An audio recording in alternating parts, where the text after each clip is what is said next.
అందరికీ నమస్కారం.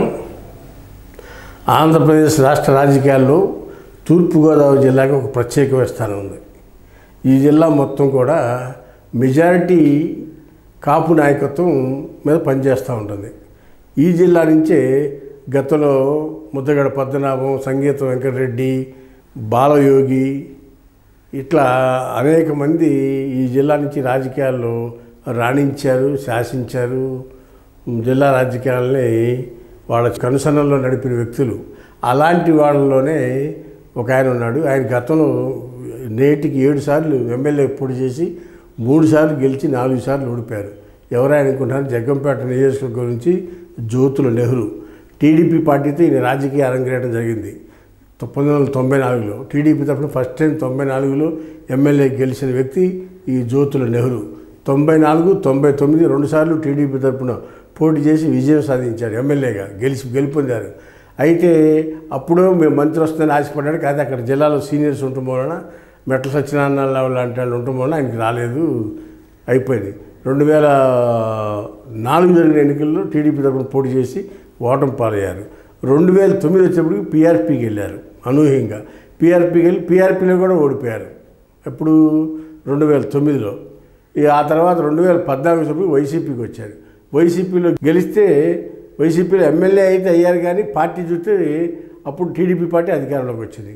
అప్పుడు కొడుకు రాజకీయ భవిష్యత్తు కోసం కొడుకు జిల్లా పరిషత్ చైర్మన్ ఇస్తానంటే ఆయన కొడుకుని జిల్లా పరిషత్ చైర్మన్ చేసుకుని ఆయన టీడీపీ పార్టీలోకి వచ్చాడు. ఇప్పుడు 2014-19 పీరియడ్లో టీడీపీ పార్టీలోకి వచ్చిన తర్వాత మళ్ళీ 2024లో కూడా జగ్గంపేట నుంచి పోటీ చేసి గెలుపొందితే మంత్రి పదవి వస్తుందని ఆశపడ్డాడు. ఎందుకంటే 7 సార్లు కంటెస్ట్ చేశాను, సీనియర్ మోస్ట్ని.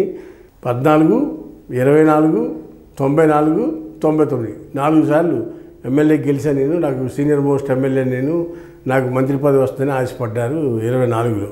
కానీ ఆయనకి మంత్రి పదవి ఇవ్వాల. మొన్న కూటమి ప్రభుత్వంలో కూడా విజయం సాధించారు, అయినా కానీ మంత్రి పదవి ఇవ్వాల.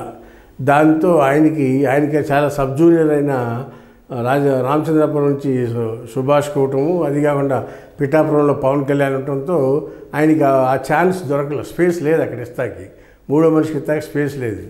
దాంతో ఆయనకి మంత్రి పదవి రాలి. అక్కడి నుంచి ఆయన తీవ్రమైన అసంతృప్తిగా ఉన్నాడు. ఇక నేను రాజకీయాల్లో 7 సార్లు పోటీ చేశాను, 4 సార్లు గెలిచాను, నాకు మంత్రి పదవి రాలేదనే బాధ ఆయనకి చాలా కొట్టొచ్చినట్టు కనపడుతూ ఉంది. దాంతో అసెంబ్లీలో క్వశ్చన్లు వేసినా కూడా అధికార పార్టీ మీద విమర్శలు గుప్పిస్తూ ఉన్నారు. దాన్ని అర్థం చేసుకుని టీటీడీ బోర్డు మెంబర్గా ఇచ్చారు ఎవరో చంద్రబాబు నాయుడు గారు. అయినా సరే ఈ టీటీడీ బోర్డు మెంబర్ సరిపెట్టారు, నాకు మంత్రి పదవి రాలేదని అసహనంతో రగిలిపోతూ ఉన్నారు ఈ జ్యోతుల నెహ్రూ గారు. మరి టీడీపీలో ఉంటాడా, లేకపోతే భవిష్యత్తు రాజకీయాల్లో ఏదైనా హామీ వస్తే పార్టీ మారతారా, లేకపోతే ఏం చేస్తారు, ఎటువైపు చూస్తున్నాడు జ్యోతుల నెహ్రూ అనేది అర్థం కాని క్వశ్చన్ మార్క్గా ఉంది.